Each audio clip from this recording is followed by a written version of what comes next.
Frédéric. Bonjour à tous. On a réalisé avec OpinionWay une étude cette année sur le sentiment des Français pour leur course de demain. C'est le fil rouge. Chaque CEO, Michel était le premier à donner sa vision, les autres la donneront. Et cette étude sera relayée tout le long de l'année et nous allons en présenter une partie maintenant pendant un quart d'heure. Frédéric, je te laisse la parole pour commencer. Merci. Alors peut-être avant d'entrer dans le détail des résultats, vous expliquer la méthodologie que nous avons mobilisée pour réaliser cette étude. C'est une méthodologie extrêmement classique. Nous avons interrogé en ligne un échantillon national représentatif de 1022 Français du 24 au 31 octobre 2025. Commençons par un thème majeur pour la consommation actuelle et future, la responsabilité environnementale. Et abordons plus précisément la question de l'éco-consommation par la manière dont les magasins doivent adapter leur offre de produits pour répondre aux attentes des consommateurs, évidemment selon les Français. Vous le voyez, on voit très clairement trois groupes se dessiner. D'abord, l'offre anti-gaspillage, c'est la première demande, elle écrase toutes les autres, 82%, score élevé qui confirme une très forte sensibilité des consommateurs pour ce sujet qui est un levier d'attractivité majeur. Ensuite, une offre de produits recyclables et réemployables, ça c'est attendu par deux tiers des consommateurs. Et puis dans le troisième groupe, à droite de l'écran, une offre de produits en vrac n'est citée étonnamment que par une courte majorité de Français, 53%, étonnamment, alors que le sujet est en débat maintenant depuis plusieurs années. Alors précisément, dans quel rayon les Français seraient-ils prêts à utiliser leurs propres contenants réutilisables pour acheter en vrac ? Notons d'abord que le vrac en magasin bénéficie d'un véritable potentiel puisque 80% des Français seraient prêts à utiliser leurs propres contenants tant pour les rayons alimentaires que pour les rayons non alimentaires. Cette forte adhésion des consommateurs au vrac, elle se concentre sur plusieurs rayons, mais à des niveaux qui sont très inférieurs à l'intention globale. D'abord, évidemment, l'alimentaire, les fruits et légumes, 65%, et l'épicerie sèche, ce sont les rayons les plus évidents pour le vrac, tout simplement parce que les consommateurs y sont déjà habitués.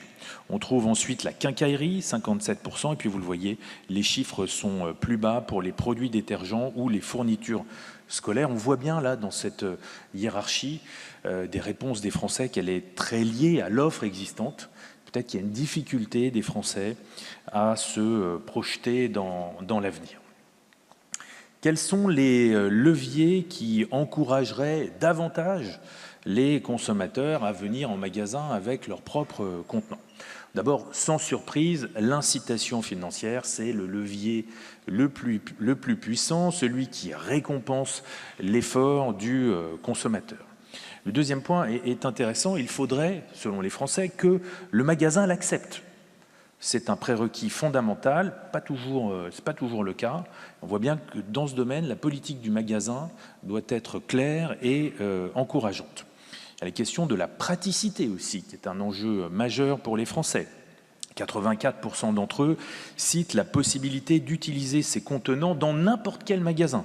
Donc c'est la question de l'interopérabilité, de la standardisation des contenants. Évidemment, ça faciliterait la généralisation de l'adoption.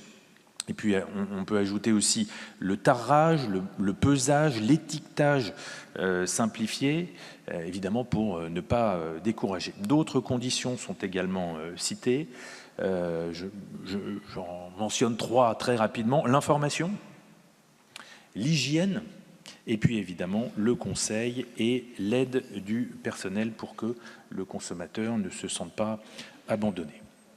Allons encore plus loin et regardons ce que les consommateurs seraient prêts à rapporter en magasin, quels sont les produits usagés qu'ils pourraient rapporter en magasin. D'abord, on voit bien sur ce graphique, un chiffre se détache très nettement, 82% des Français pourraient rapporter des emballages, alors des emballages consignés, c'est assez logique évidemment, mais c'est également des emballages non consignés, ça c'est moins attendu, mais on voit que ça reste fort. Plusieurs autres types de produits sont cités, comme les produits chimiques, 62%. Là, il y a sans doute un défi logistique, sécuritaire pour les magasins, ou les batteries de vélo, batteries de trottinettes, dont la collecte va sans doute devenir un enjeu avec le développement des mobilités douces.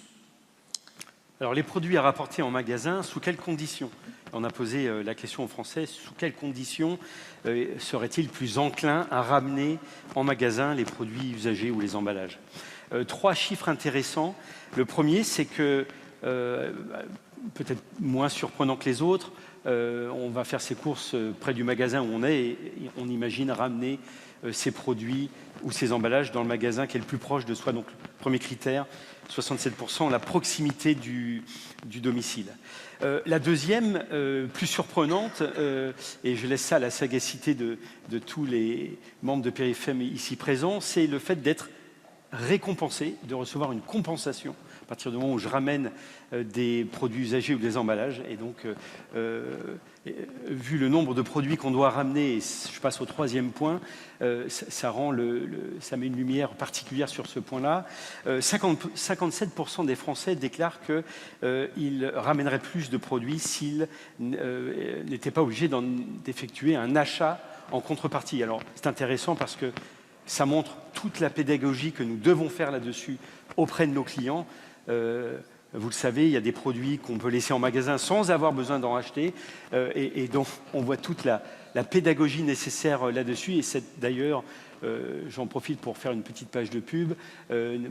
Nicolas parlait tout à l'heure du site de la plateforme dois-je-reprendre.com qu'on PRIFM a mis en fonction il y a quelques mois et qui permet aux magasins, aux clients finaux, consommateurs pourquoi pas, mais déjà aux magasins, pour lister clairement et faire un autodiagnostic des produits qui doivent être repris en magasin. Ensuite, on a posé une question sur l'acceptabilité d'un moindre confort en contrepartie de baisse de consommation énergétique. Vous le savez, PRIFM était à l'origine d'un plan de sobriété énergétique en 2022, au plus fort de la crise, et les résultats ont été en un an de moins 10%, Bertrand le disait tout à l'heure, moins 10% en 2022, et depuis on a cranté ces efforts. Vous avez fait de nouveaux efforts, on est aujourd'hui à moins 15%, mais on n'avait pas demandé aux Français ce qu'ils pensaient de ces mesures de sobriété.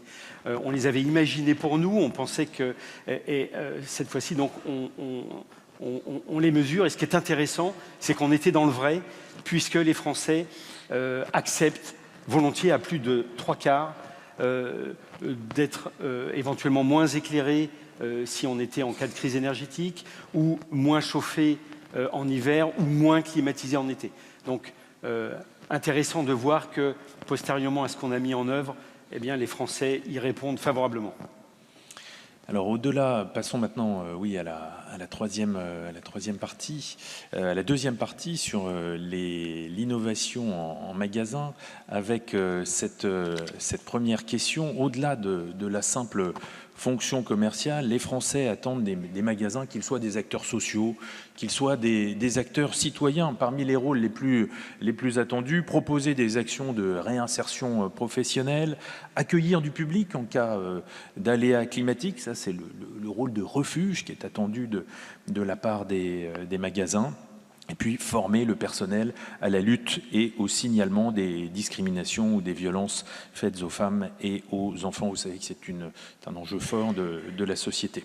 Les magasins du futur ne seront plus seulement de simples points de vente, mais de véritables tiers-lieux. Les consommateurs attendent ainsi qu'ils étendent l'offre de restauration sur place ou qu'ils utilisent les espaces disponibles pour créer de véritables espaces de vie. Et enfin, ils devront intégrer des missions de service public en tant que telles, missions d'inclusion, missions de solidarité, comme l'hébergement des personnes sans domicile la nuit, par exemple. Quelles sont les innovations technologiques maintenant que les consommateurs aimeraient trouver en magasin? Vous le voyez, 76% des Français expriment d'abord des choix qui sont liés à l'information produit, et presque autant, 73%, cite au moins une réponse liée à l'encaissement. Si on regarde les 3 premiers items qu'on a mis en jaune là, sur ce graphique, tous sont liés au pouvoir d'achat. C'est-à-dire un dispositif permettant de calculer le montant du ticket au fur et à mesure des achats, l'indication d'un produit similaire moins cher dans le magasin, et puis un dispositif qui facilite l'identification de la date de péremption du produit. D'abord, toujours cette préoccupation pour le pouvoir d'achat. Les autres résultats sont nettement plus bas et renvoient à des services additionnels ou à des services d'orientation en magasin. Qu'en est-il de la sécurité, Franck? Sur la sécurité, on avait posé cette question en 2022, on a reposé la même question. On a d'une part une confirmation des Français d'une volonté d'être en sécurité. Ils plébiscitent la vidéosurveillance, ils la plébiscitaient déjà, et là on va encore plus loin, puisqu'on mesure que 37% souhaitent encore plus de vidéosurveillance et la souhaitent intelligente. Donc ça c'est un chiffre vraiment nouveau et intéressant. Les autres items, donc on les a comparés à l'étude qu'on a fait il y a 4 ans. Il y a une confirmation des 2 premiers points, c'est-à-dire la lutte contre les incivilités en magasin. Et ça, c'est pas une surprise. La lutte contre le vol en magasin, qui est à peu près au même niveau, donc plus de 80%, hein, c'est très important. Et de manière peut-être un peu moins attendue, 3 critères qui sont à plus 10, plus 12 et plus 19%, c'est la propreté des espaces, donc avoir une vidéosurveillance qui nous permette ça, de gérer la propreté des espaces, de gérer la fluidité du passage en caisse, intéressant. Et enfin, de vérifier la disponibilité des produits en rayon. Terminons par une partie concernant l'avenir de la mobilité et du stationnement en magasin, avec cette question, dans les prochaines années, comment pensez-vous faire vos courses? Bien, vous le voyez, les modes de déplacement que les Français utiliseront pour faire leurs courses dans les prochaines années sont très largement dans le prolongement de ce qui existe aujourd'hui. La voiture restera le mode de transport dominant, 82%, 14% même des Français envisagent d'y avoir davantage recours qu'aujourd'hui. Et puis la marche continuera d'être un mode de déplacement important pour 63% des Français. Je note aussi le poids de la livraison à domicile, 48%, mode de consommation en croissance, avec 17% des interviewés qui prévoient de l'utiliser plus souvent dans les années qui viennent. On sait bien que les habitudes ont été modifiées à la suite du Covid. On note parallèlement quelques éléments émergents, les mobilités douces, le covoiturage ou les transports en commun qui sont cités par un quart à un tiers de la population. Mais on voit surtout qu'une majorité de Français déclarent qu'ils ne les utiliseront jamais. Donc, en conclusion, l'usage de la voiture individuelle, peut-être avec une motorisation électrique, dont on annonce la mort très régulièrement, n'est pas à la veille de décliner. Dernière diapositive qui concerne les aménagements souhaités sur les parkings des magasins. D'abord, une surprise. La zone de collecte de déchets ressort en première position, 64%, en cohérence avec les réponses précédentes. Et puis au même niveau, les zones ombragées par des arbres, par des végétaux, 62%.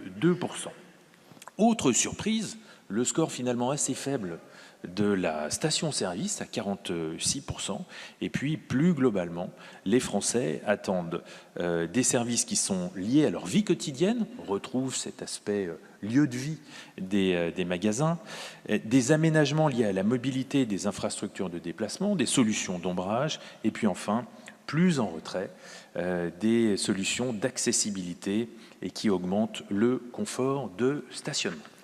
Alors, la zone de collecte de déchets, c'est assez cohérent avec les questions qu'on a vues avant sur le fait de ramener ces emballages. Donc, par contre, que ça arrive en premier critère à 64%, je pense qu'on peut considérer ça comme une première surprise. Et le deuxième point, et on conclura là-dessus, qui est intéressant et important pour les distributeurs, Michel a dit tout à l'heure, on va mettre des bornes, on va mettre du PV, on va mettre des arbres, on va tout faire. Effectivement, c'est le cas. Les uns et les autres, vous vous posez tous des questions. Est-ce que je dois plutôt faire de la mixité? Est-ce que je dois plutôt mettre du PV? Est-ce que je dois plutôt mettre des arbres? Dans quelle proportion? Eh bien, ce qu'on voit, Et ça, c'est la première fois que ce chiffre est révélé.